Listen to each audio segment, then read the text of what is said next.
ॐ सहनाववतु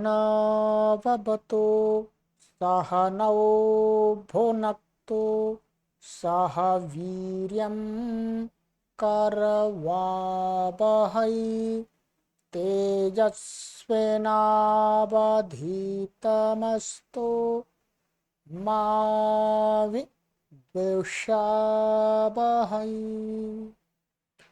ओम शांति शांति शांति।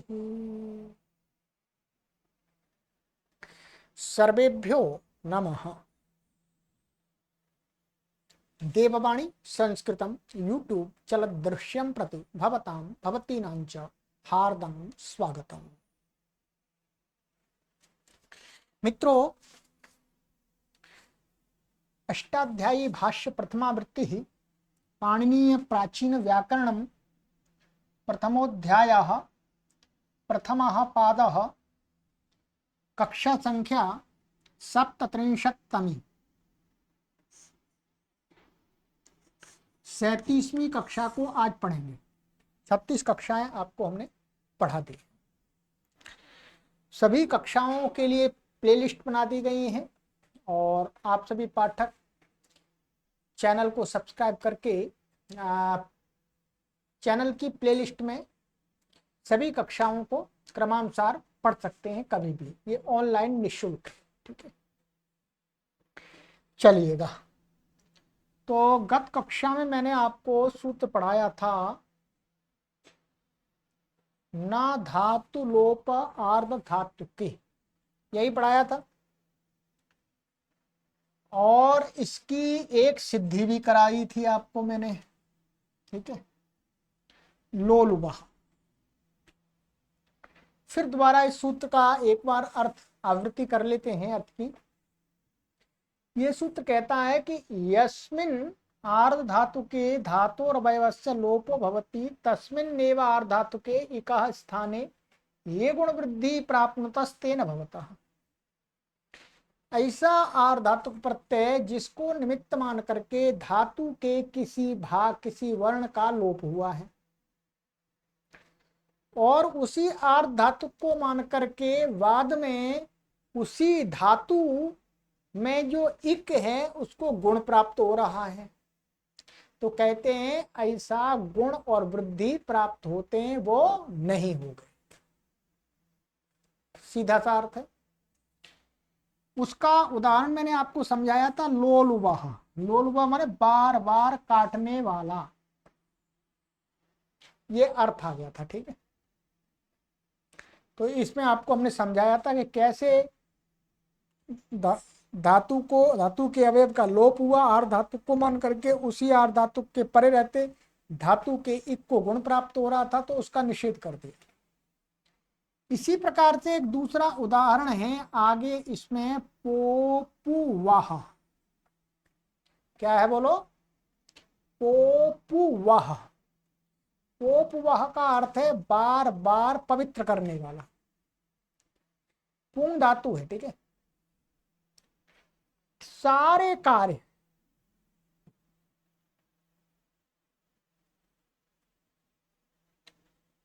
जो इसमें हुए थे तो सारे कार्य होंगे, केवल और केवल धातु अलग है। यहां पर आप देखेंगे केवल ये धातु अलग है बस। वो लुई थी, ये पूंग पवने धातु है, पवित्र करने अर्थ। तो पोपुआ का बार बार छानने वाला अथवा पवित्र करने वाला एक ही बात है, ठीक है। तो पूंग धातु का न की संज्ञा हो जाएगी, पू बचेगा। सारे अब आपको पोपुआ, ये जैसे लू से लोलवा बनाया था, वैसे पोपुआ बनाना है। ये तो आप स्वयं बनाएंगे, इस पर कोई परेशानी नहीं है। मूल धातु है वो आपको बता दी, ठीक है। अब आप स्वयं प्रैक्टिस करेंगे तब ये बात आएगी समझ में। अब इसका जो आगे उदाहरण दिया था, आगे उदाहरण हम देखेंगे। अब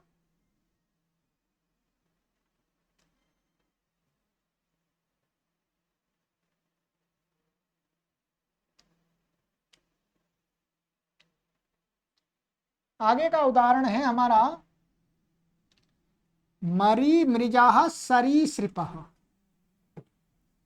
तो मरी मृजा में ये तो गुण के निषेध का था। मरी मृजा सरीसृपा, ये है वो मरी मृजा मुख्य रूप से वृद्धि के निषेध का है। क्या? वृद्धि के निषेध का। तो आइएगा अब इसमें देखेंगे, पूरी सिद्धि में आपको बताऊंगा।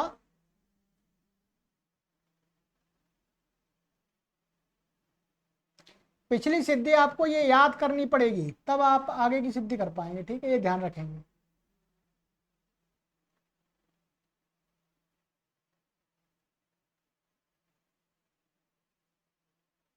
मरी मृजा,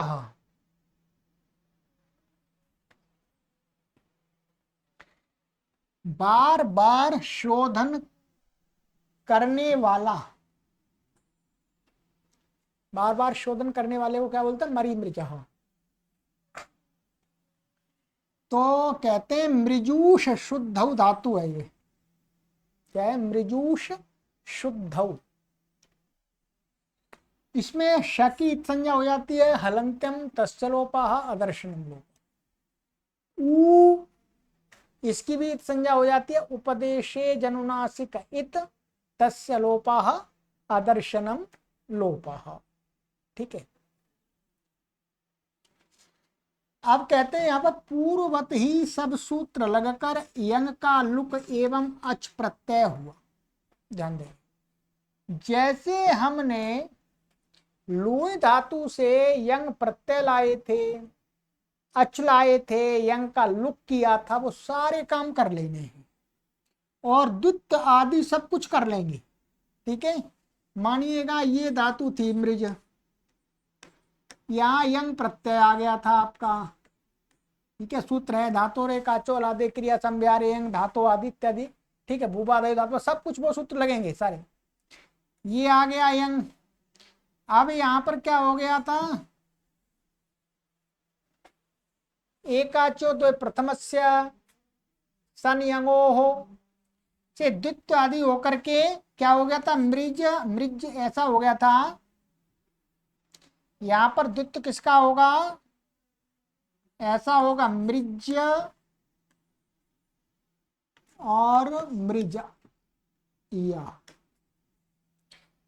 प्रथम एकाच समुदाय का होगा। प्रथम एकाच समुदाय कितना है? जब तक दूसरा अच नहीं आरंभ होता उससे पहले पहले के हल प्रथम के साथ चले जाएंगे। ठीक है। तो इतने ऐसा द्वित्व होगा मृज्य मृज्य पूर्वोभ्यास हलादि शेष लग करके आदि हल शेष रह जाएगा। तो क्या बचेगा? मृ मृ मृज ऐसा बचेगा, मृ मृज। या फिर इसमें अच प्रत्यय आ जाएगा। सनातन धातु से धातु संज्ञा तो है ही इसकी। अच प्रत्यय आ गया आपका, यंगोची से इसका लुक हो गया। तो क्या बन गया? मृ मृजा आ, इतना बच गया। ठीक है। अब यहां पर एक सूत्र लगता है उरत। क्या लगता है? उरत। उरत क्या करता है? अभ्यास में वर्तमान ऋकार को आ करता है आदेश। उरत उहु अत, अभ्यास में वर्तमान री को आ करता है। जब ये उरत लगेगा तो इसके साथ में री के स्थान में कहीं पर भी अण होता है तो वो रपर वाला हो जाता है। कौन बताता है? उरण रपर।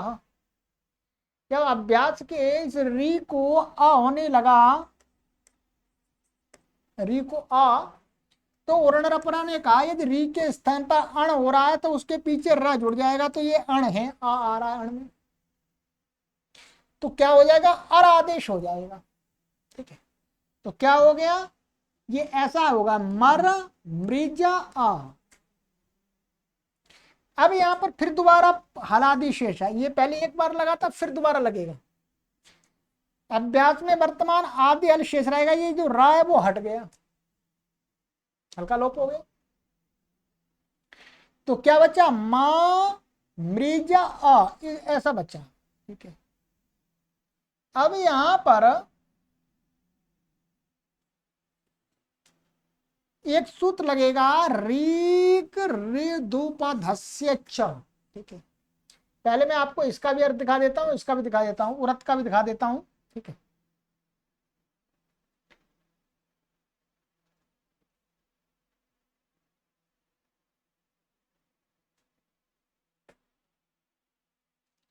उरत इसने कहा था रिवर्णांतस्य अभ्यासस्य अकारादेशो भवति, माने रिवर्णांत अभ्यास है तो उसको अकार आदेश हो जाता है, तो अलो अंत से अंतिम री के स्थान में होता है।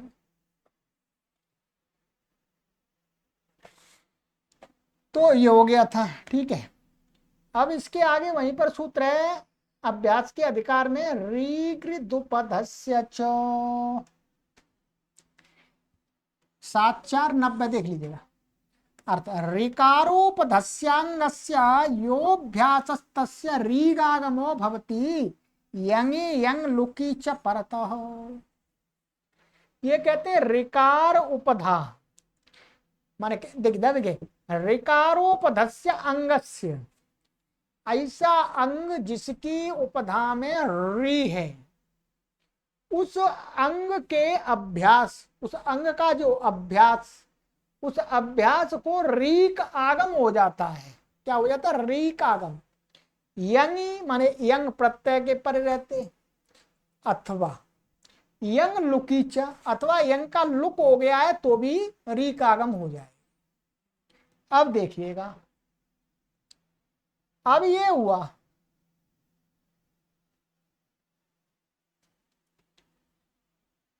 ये क्या है, ये इस प्रत्यय के पर रहते, ये क्या अंग, अंग की उपधा में री वर्तमान है और इस अंग का ये अभ्यास है, तो इस अभ्यास को री का आगम हो गया। री का अभ्यास को होगा तो आद्यंत टकित से कित है तो अंत में होगा, कित है ये, तो आद्यंत टकित से अंत में हो गया। मां री कमृज आ का कित संज्ञा हो गई, री बचा। अब पूर्वत अंग संज्ञा होकर के, पूर्वत पर इसके पहले तो इसकी अंग संज्ञा है, अब अंग संज्ञा होकर के मृजेर वृद्धि, ये सूत्र लगता है। क्या लगता है? मृजेर वृद्धि। ये कहता है कि मृज अंग के इक को वृद्धि होती है। मृजे है अंगस्य इकः स्थाने वृद्धिर्भवति। चलिए इसका अर्थ देखिएगा पहले।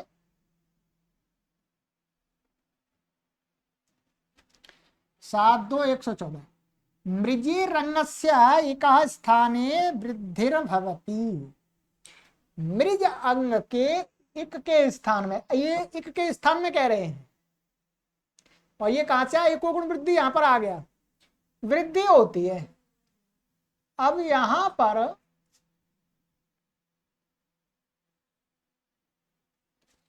ये क्या है, यहां वृद्धि प्राप्त हुई री के स्थान में एक को। अब क्या हुआ था, ये धातु थी पहले, क्या धातु थी हमारी, ये धातु थी मृज, और ये ममृज जैसी धातु बन गई थी, फिर मरी मृज ऐसा कह सकते हैं। ये धातु, इसका यंग का लुक हो गया था, इसको मान करके अच को मान करके, ठीक है, अच को मान करके, और ये क्या आर धातु का है। अब यहां पर इस मृजेर विद्धि से इसी प्रत्यय के मान करके, मृजेर विद्धि का अंग को, तो अंग संज्ञा किसके कारण से हो रही है, इस प्रत्यय के कारण से। और ये प्रत्यय कैसा है, आर धातु प्रत्यय, आर धातु प्रत्यय। तो आर धातु प्रत्यय होने के कारण से इसका धातु के अवयव का लोप होता, अब इसी को मान करके इसको फिर वृद्धि प्राप्त हो रही है एक के स्थान में, तो कहते हैं न धातु लोप आर धातु के से निषेध हो गया, क्योंकि आ को निमित्त मान कर ही यंग का लुक हुआ था, एवं आ को ही निमित्त मान करके मरी मृज अंग को वृद्धि प्राप्त है, सो न हुई, नहीं होगी, निषेध हो गया। आगे पूर्व सब सूत्र लग करके मरी मृज और स्वादि उत्पत्ति करके मरी मृजा बन जाएगा आपका, कोई कठिन नहीं है। इसी प्रकार से सृप्लिर्गतौ धातु से सरीसृपः, बार बार सरकने वाला सर्प आदि प्राणी। सृप्लिर्गतौ, इसमें सृप्लि में क्या होता है, लरी की संज्ञा हो जाती है। लरी क्या है, अच है। उपदेशे अजनुनासिक इत से इत संज्ञा, ये ला री नहीं है, लरी। लरी लरी वाला ये अच में आता है, ध्यान रखेंगे। इसलिए उपदेशे अजनुनासिक इत से इसकी इत संज्ञा हो गई। तो क्या बचता है, सृप बचता है। सृप बच गया। अब सारे सूत्र इसी जैसे मरी मृज में लगाए थे, सभी उसी प्रकार से लगेंगे, परंतु यहां पर वृद्धि भी नहीं होगी, यहां पर गुण वाला सूत्र अलग लगेगा।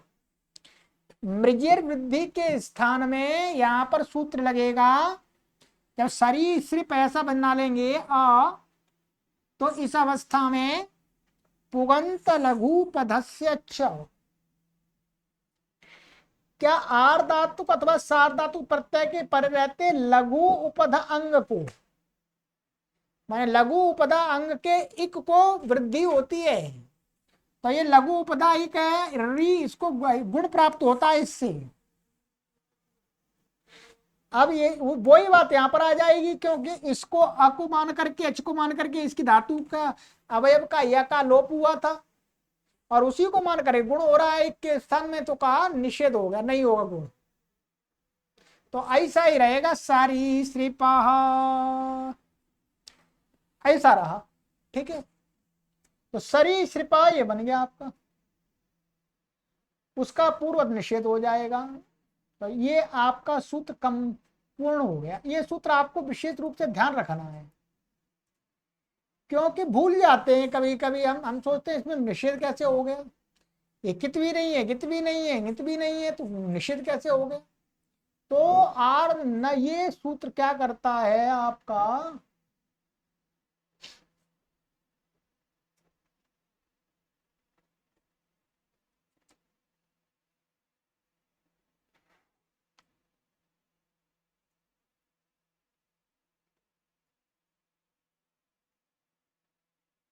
न आर धातु के निषेध कर देता। सिद्धि आपको करा दिया, अर्थ आपको समझा दिया है, अब आपको ये पूरा समझ में आ जाना चाहिए।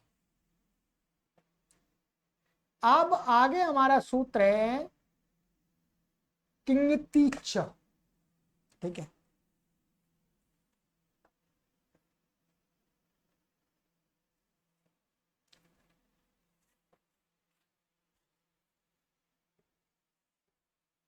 चलिएगा, इसको सूत्र को पढ़ लेते हैं, सिद्धियां अगली कक्षा में करेंगे, ठीक है। ये बहुत विशेष सूत्र है, व्याकरण का ये प्राण है ये सूत्र। किंगति च, किंगति च, दो का है इसमें, पदच्छेद व्यक्ति किंगति, सप्तमी व्यक्ति एक वचनांतम, च अव्यय पदम। समास इसमें करते हैं तो क्या होता है, गश्चा कश्चा ngश्चा कक्ंगा कक्ंगा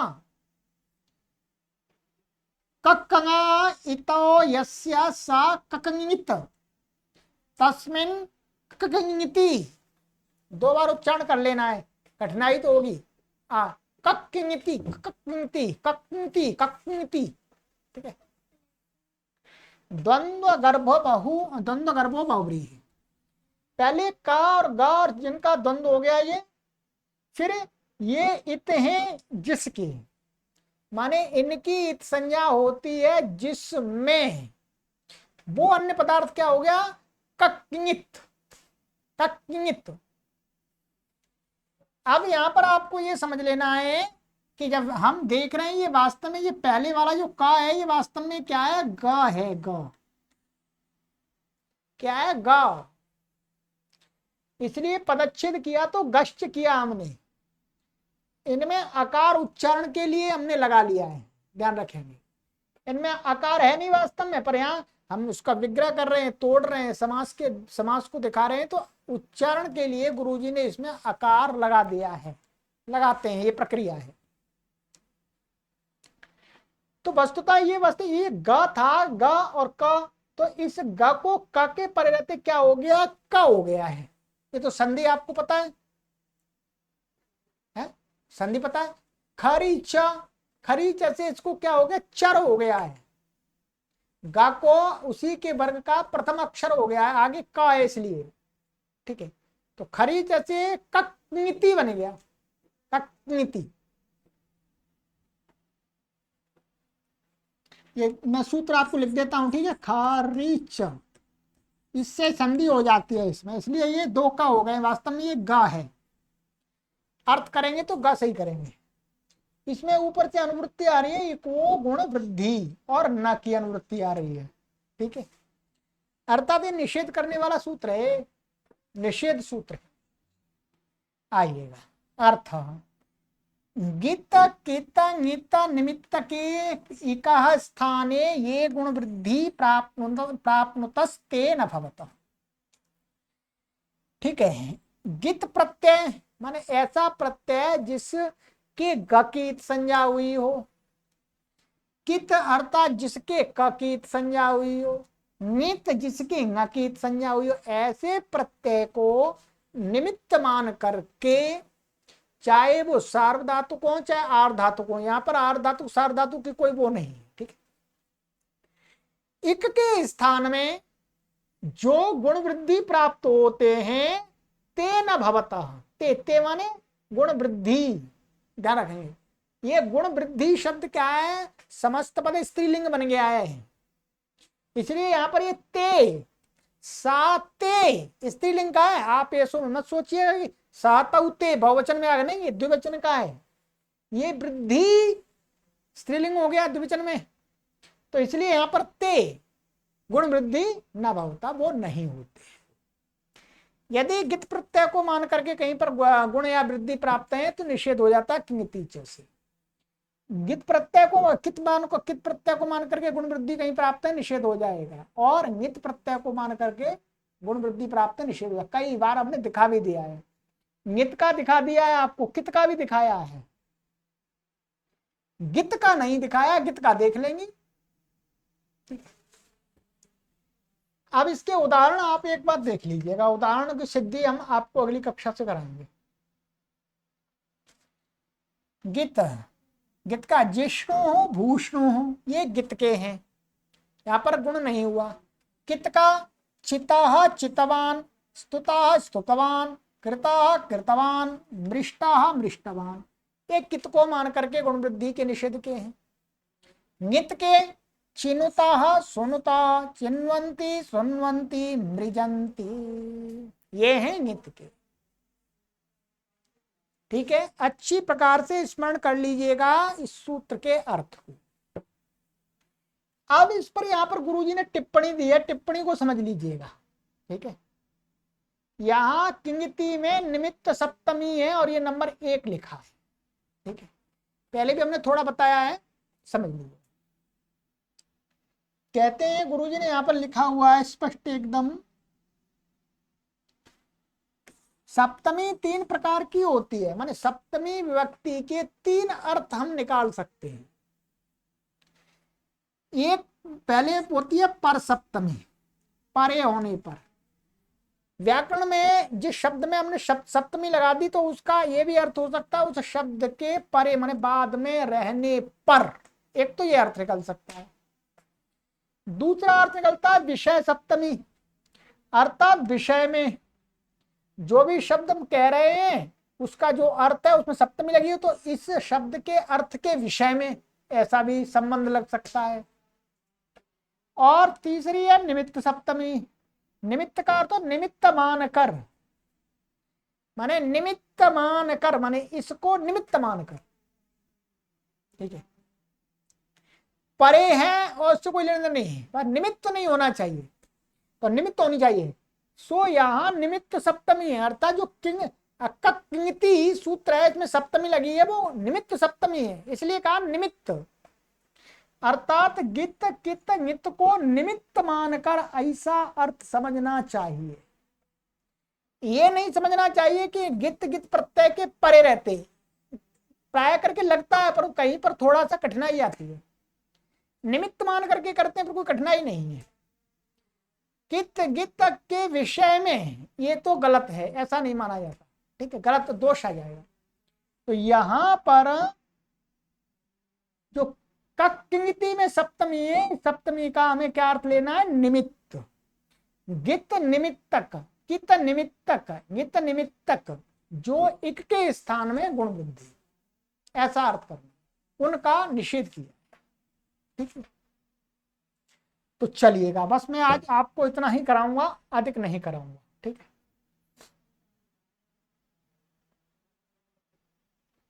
अगली कक्षाओं में हम सिद्धि करेंगे, सिद्धि इसकी अधिक है, 2-3 कक्षाओं में सिद्धि हो जाएगी, ठीक है। आप सभी पाठकों से मेरा विनम्र निवेदन है कि आप इन पुस्तकों को अवश्य मंगा लीजिएगा, ठीक है, तब आप अच्छी प्रकार से पूरा व्याकरण पढ़ पाएंगे, क्योंकि अभी तो आरंभ है, अभी तो आरंभ है, पुस्तकें होना अनिवार्य है। हमने एक वीडियो बना दी है इसके विषय पर कि प्राचीन पाणिनि व्याकरण को पढ़ने के लिए आपको कौन कौन सी पुस्तकें चाहिए, और उन पुस्तकों को प्राप्त करने का भी एक माध्यम आपको दे दिया है।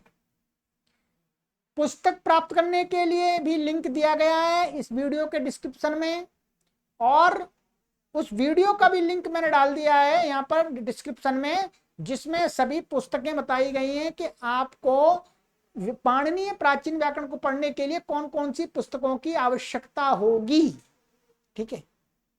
तो पुस्तक अवश्य मंगा लीजिएगा, ठीक है। जिस पुस्तक से अध्यापक पढ़ाते हैं वो पुस्तक पढ़ने वाले पाठकों के पास में अवश्य होनी चाहिए, तभी विद्या ठीक प्रकार से गृहीत होती है। और कोई कठिनाई आ रही है आपको तो आप व्हाट्सएप नंबर पर संपर्क कर लीजिएगा, वहां आपका सहयोग होगा, ठीक है। सर्वेभ्यो नमः।